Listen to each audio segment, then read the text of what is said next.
যারা ঋণের কারণে খুব কষ্ট পাচ্ছেন, যারা খুব বিপদে পড়ে আছেন, হতাশায় দুশ্চিন্তায় আপনারা পড়ে আছেন, সুবর্ণ সুযোগ হাতছাড়া করবেন না।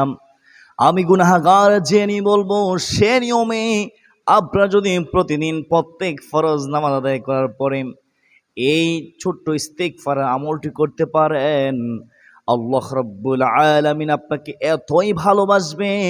আল্লাহ রাব্বুল আলামিন ওয়াদা করেছেন আপনার দুঃখ কষ্ট পেরেশানি দূর করে দিবেন। বলুন না সুবহানাল্লাহ। শুধু তাই নয়, আল্লাহ রাব্বুল আলামিন ওয়াদা করেছেন আপনার অভাব দূর করে দিবেন।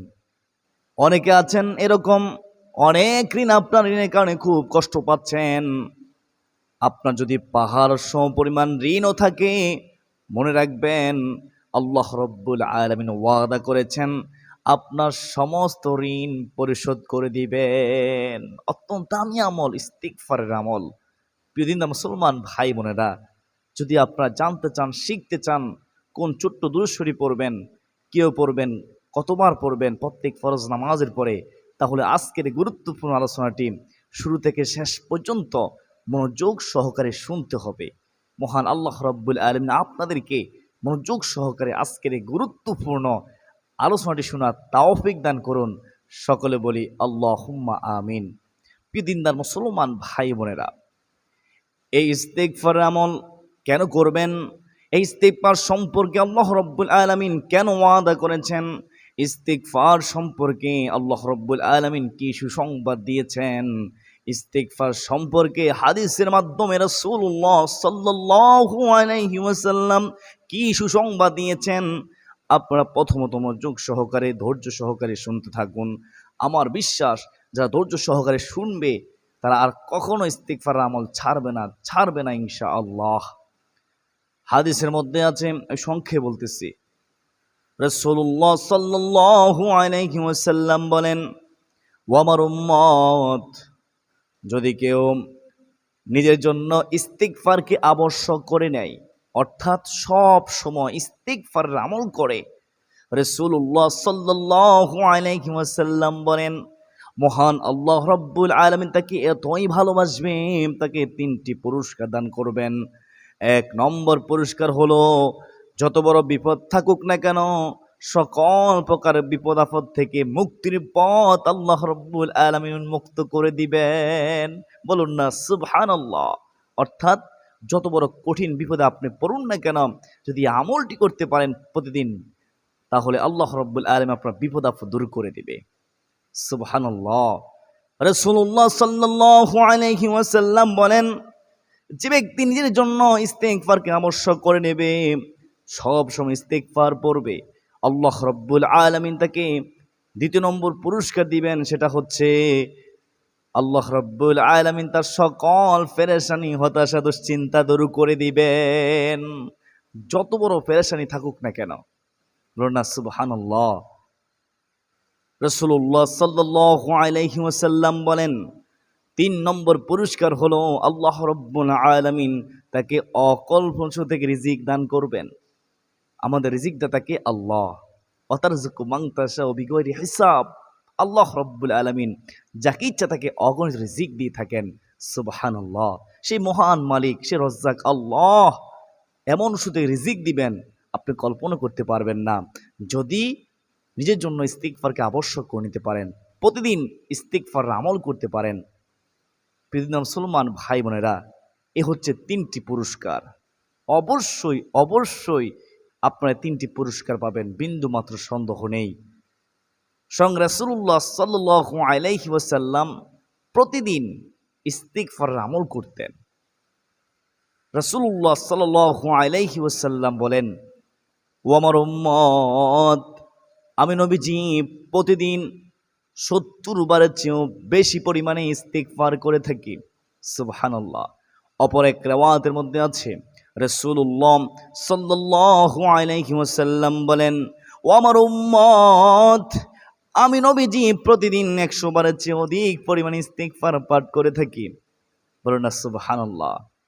রাসূলুল্লাহ সাল্লাল্লাহু আলাইহি ওয়াসাল্লামের কোনো গুনাহ ছিল না, আম্বিয়াগণ নিষ্পাপ মাসুম, তারপরেও রাসূলুল্লাহ সাল্লাল্লাহু আলাইহি ওয়াসাল্লাম চোখের পানি ছেড়ে দিয়ে মহান আল্লাহ রাব্বুল আলামিনের কাছে ইস্তিগফার করতেন, ক্ষমা চাইতেন। কেন করতেন? যেন উম্মত এভাবে আল্লাহ তাআলার কাছে ক্ষমা চায়, ইস্তিগফার করে। আমাদেরকে শিক্ষা দেওয়ার জন্য রাসূলুল্লাহ সাল্লাল্লাহু আলাইহি ওয়াসাল্লাম বেশি বেশি ইস্তিগফার করতেন, অথচ আমরা বোঝার চেষ্টা করি না। রাসূলুল্লাহ সাল্লাল্লাহু আলাইহি ওয়াসাল্লামের কোনো গুনাহই ছিল না, তারপরে এত ইস্তিগফার করতেন, অথচ আমাদের গুনাহের কোনো শেষ নাই। গুনাহের কথা চিন্তা করলে জান্নাতের আশা করতে পারি না, গুনাহের কথা চিন্তা করলে জাহান্নাম ছাড়া উপায় দেখি না। প্রিয় মুসলমান ভাই বোনেরা, একবার ভেবে দেখুন আমাদের কতটুকু ইস্তিগফার করা উচিত। আমরা বেশি বেশি পরিমাণে ইস্তিগফার পাঠ করার চেষ্টা করব ইনশাআল্লাহ। বিশেষ করে প্রত্যেক দিন প্রত্যেক ফরজ নামাজের পরে আমি গুনাহ যে নিয়ম সে নিয়মও যদি আপনারা ইস্তিগফার আমল করেন, তাহলেও ইস্তিগফারের হক আদায় হবে ইনশাআল্লাহ। প্রিয় মুসলমান ভাই বোনেরা, ইস্তিগফার আমল এত দামি আমল যে আপনারা কেনই আমলটি করবেন? কোরআন কারীমের মধ্যে আছে সূরা নূহ 10 থেকে 12 নম্বর আয়াতে আল্লাহ তাআলা ওয়াদা করেছেন এই আয়াতগুলোর মধ্যে কি কি পুরস্কার দিবেন শুনেন। বিসমিল্লাহির রহমানির রহিম। فَقُلْتُ اسْتَغْفِرُوا رَبَّكُمْ إِنَّهُ كَانَ غَفَّارًا يُرْسِلِ السَّمَاءَ عَلَيْكُمْ مِدْرَارًا وَيُمْدِدْكُمْ بِأَمْوَالٍ وَبَنِينَ وَيَجْعَلْ لَكُمْ جَنَّاتٍ وَيَجْعَلْ لَكُمْ أَنْهَارًا। এই আয়াতগুলোর মধ্যে আল্লাহ তাআলা ওয়াদা করেছেন ইস্তিগফার করলে আল্লাহ তাআলা ক্ষমা করে দিবেন। আল্লাহ তাআলা ওয়াদা করেছেন ইস্তিগফার করলে আল্লাহ রাব্বুল আলামিন ধন সম্পদ বৃদ্ধি করে দিবেন। আল্লাহ তাআলা ওয়াদা করেছেন ইস্তিগফার করলে আল্লাহ রাব্বুল আলামিন সলিহিন নেককার সন্তান দান করবেন। বলুন না সুবহানাল্লাহ। আল্লাহ তাআলা ওয়াদা করেছেন ইস্তিগফার করলে জান্নাত দান করবেন। আল্লাহ তাআলা ওয়াদা করেছেন ইস্তিগফার পড়লে আমাদের জন্য নদী নালা প্রবাহিত করবেন। বলুন না সুবহানাল্লাহ। ইস্তিগফার আমল অত্যন্ত দামি আমল। ইস্তিগফার করলে খুশি হয় কে? আল্লাহ। তিনি ক্ষমা করতে ভালোবাসেন, তিনি মাফ করতে ভালোবাসেন। যখন কোনো বান্দা ক্ষমা চায় আল্লাহ তাআলা খুশি হয়ে যায়, ক্ষমা করে দেয়। প্রিয় দিন মুসলমান ভাই বোনেরা, আমার বিশ্বাস যারা এতক্ষণ পর্যন্ত ইস্তিগফার সম্পর্কে শুনেছেন তারা আর কখনো ইস্তিগফার আমল ছাড়বেন না। আমি তো গুনাহগার সংক্ষেপে বলেছি, তো আশা করি আপনারা বুঝতে পেরেছেন ইস্তিগফার আমল কতটা দামি আমল।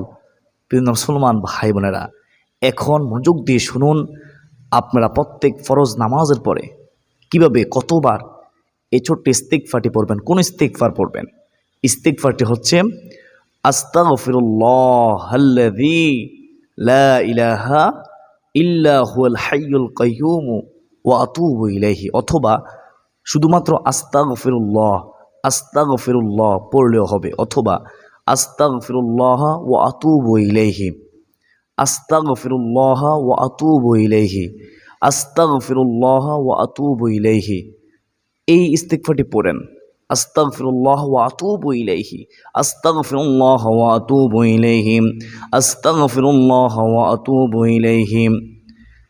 এই ইস্তিগফার পড়বেন প্রত্যেক ফরজ নামাজ আদায় করার পর। কিছু ওজিফা আছে যে ওজিফাগুলো রাসূলুল্লাহ সাল্লাল্লাহু আলাইহি ওয়াসাল্লাম সবসময় প্রত্যেক ফরজ নামাজের পর পড়তেন, সেই ওজিফাগুলো পড়বেন। তারপরে ইস্তিগফারটি 20 বার আদায় করবেন। যদি আপনি প্রত্যেক ফরজ নামাজের পরে ফজরের নামাজ, জোহরের নামাজ, আসরের নামাজ, মাগরিবের নামাজ, এশার নামাজ, এই প্রত্যেক নামাজের পরে যদি আপনি 20 বার করে পড়েন তাহলে 5-20 100 বার প্রতিদিন ইস্তিগফার পড়া হয়ে যাবে। যেহেতু রাসূলুল্লাহ সাল্লাল্লাহু আলাইহি ওয়াসাল্লাম সবসময় ইস্তিগফার পড়তেন, যেহেতু হাদিসের মধ্যে আছে রাসূলুল্লাহ সাল্লাল্লাহু আলাইহি ওয়াসাল্লাম 100 বারের চেয়েও বেশি পরিমাণ ইস্তিগফার পড়তেন, তার চেয়ে কম নয়। তো আমরা কমপক্ষে প্রতিদিন 100 বার পড়ার চেষ্টা করব। যদি কেউ প্রত্যেক ফরজ নামাজের পরে 20 বার পড়তে না পারেন তো 24 ঘন্টার মধ্যে দিনে অথবা যে কোনো সময় যদি আপনি 100 বার আদায় করেন তাহলেও হয়ে যাবে। আমাদের মূল টার্গেট হবে আমরা 100 বার পড়ব। আর যদি সম্ভব হয় আপনার প্রত্যেক ফরজ নামাজের পরে 20 বার করে আদায় করলেই ওজিফা আদায় হয়ে যাবে, 100 বার পূর্ণ হয়ে যাবে। যদি আপনি ফজর সময় পড়তে পারলেন না, জোহর সময় পড়তে পারলেন না, তো আপনি ঘুমানোর পূর্বে 40 বার আদায় করে নেবেন, অথবা আপনি মাগরিবের সময় পড়তে পারলেন না, 3 ওয়াক্তই পড়তে পারলেন না, আপনি ঘুমানোর পূর্বে 60 বার আদায় করে নেবেন। আমাদের মূল উদ্দেশ্য হলো 100 বার পড়া। আশা করি বুঝতে পেরেছেন। সারাদিন কি 100 বার পড়তে পারবেন না? সর্বোপরি কথা হলো আপনি যত বেশি বার পড়ুন, তবে কমপক্ষে 100 বার পড়ার চেষ্টা করবেন। অনেকে পড়েন না ইস্তিগফার। প্রিয় মুসলমান ভাই বোনেরা, প্রত্যেক ফরজ নামাজের পরে সালাম ফিরে কিছু আমল আছে, ওজিফা আছে, আমি সংক্ষেপে বলতেছি। 1 নম্বরে সালাম ফিরানোর পর সাথে সাথে আপনি আল্লাহু আকবার একবার বলবেন। কেন বলবেন? কারণ রাসূলুল্লাহ সাল্লাল্লাহু আলাইহি ওয়াসাল্লাম প্রত্যেক ফরজ নামাজে সালাম ফিরে প্রথমত একবার আল্লাহু আকবার বলতেন সশব্দে। তারপর 2 নম্বরে আস্তাগফিরুল্লাহ 3 বার পড়তেন। আস্তাগফিরুল্লাহ, আস্তাগফিরুল্লাহ, আস্তাগফিরুল্লাহ। তারপরে 3 নম্বরে প্রত্যেক ফরজ নামাজে সালাম ফিরে রাসূলুল্লাহ সাল্লাল্লাহু আলাইহি ওয়াসাল্লাম এই দোয়াটি একবার পড়তেন। সকলে আমার সাথে পড়ুন, আল্লাহুম্মা আনতাস সালাম ওয়া মিনকাস সালাম তাবারাকতা ইয়া যাল জালালি ওয়াল ইকরাম। আমরা একবার পড়ব এই দোয়াটি ইনশাআল্লাহ। তারপরে 4 নম্বরে এই দোয়াটি পড়তেন একবার। দোয়াটি আমার সাথে পড়ুন, আল্লাহুম্মা আইন্নি আলা যিকরিকা ওয়া শুকরিকা ওয়া হুসনি ইবাদাতিক। শিখে নিবেন, অত্যন্ত দামি দোয়া। তারপরে আপনারা আয়াতুল কুরসি একবার পড়বেন। যারা মুখস্থ পারেন মুখস্থ পড়বেন, যারা মুখস্থ পারেন না দেখে দেখে হলেও একবার পড়বেন। তারপরে আপনারা সুবহানাল্লাহ, আলহামদুলিল্লাহ, আল্লাহু আকবার এই ওজিফাগুলো পড়বেন। সুবহানাল্লাহ 33 বার, আলহামদুলিল্লাহ 33 বার, আল্লাহু আকবার 34 বার পড়বেন। তারপরে একবার পড়বেন লা ইলাহা ইল্লাল্লাহু ওয়াহদাহু লা শারীকা লাহুম লাহুল মুলকু ওয়া লাহুল হামদু ওয়া হুয়া আলা কুল্লি শাইইন কাদির। তারপরে আপনারা সূরাতুল ইখলাস একবার, সূরাতুল ফালাক একবার, সূরাতুন নাস একবার করে পড়বেন। সূরা ফাতিহা আপনি একবার পড়বেন, সাথে সূরা ইখলাস 3 বার পড়বেন। আর অনেক ওজিফা আছে, অনেক আমল আছে। কমপক্ষে এই আমলগুলো প্রত্যেক ফরজ নামাজের পরে করার চেষ্টা করবেন। তারপরে মুনাজাতের পূর্বে যদি সম্ভব হয় আপনি 20 বার আস্তাগফিরুল্লাহ ওয়া আতুবু ইলাইহি ছোট ইস্তিগফারটি পড়বেন। আস্তাগফিরুল্লাহ ওয়া আতুবু ইলাইহি, আস্তাগফিরুল্লাহ ওয়া আতুবু ইলাইহি। তারপরে মুনাজাত করবেন। যদি মুনাজাতের পূর্বে পড়া সম্ভব না হয়, আপনি মুনাজাত করার শেষে আপনি চলতে ফিরতেও আপনি ইস্তিগফারটি পড়তে পারেন। আপনি ফজরের সময় শুরু করে জোহর আগ পর্যন্ত আপনি 20 বার পড়তে পারবেন না। আবার জোহরের পর থেকে আসর আগ পর্যন্ত আপনি 20 বার পড়তে পারবেন না। আবার আসর থেকে মাগরিব পর্যন্ত আপনি 20 বার পড়তে পারবেন না। আবার মাগরিব থেকে এশার আগ পর্যন্ত আপনি 20 বার পড়তে পারবেন না। অবশ্যই পারবেন। তো ইস্তিগফারটি 20 বার করে পড়বেন। যদি প্রত্যেক ফরজ নামাজের পরে পড়তে আপনি না পারেন, সম্ভব না হয়। আমাদের মূল উদ্দেশ্য আবারও বলতেছি, প্রতিদিন কমপক্ষে 100 বার আমরা ইস্তিগফার করবই ইনশাআল্লাহ, যেভাবে হোক। আল্লাহ রাব্বুল আলামিন আমাকে, আপনাকে, আমাদের সবাইকে বেশি বেশি ইস্তিগফার পাঠ করার তৌফিক দান করুন। চলতে ফিরতে উঠতে বসতে সব সময় জবানে ইস্তিগফার জারি রাখার তৌফিক দান করুন। আল্লাহ তার কাছে চোখের পানি ছেড়ে দিয়ে তওবা ইস্তিগফার করার তৌফিক দান করুন। সকলে বলি আল্লাহুম্মা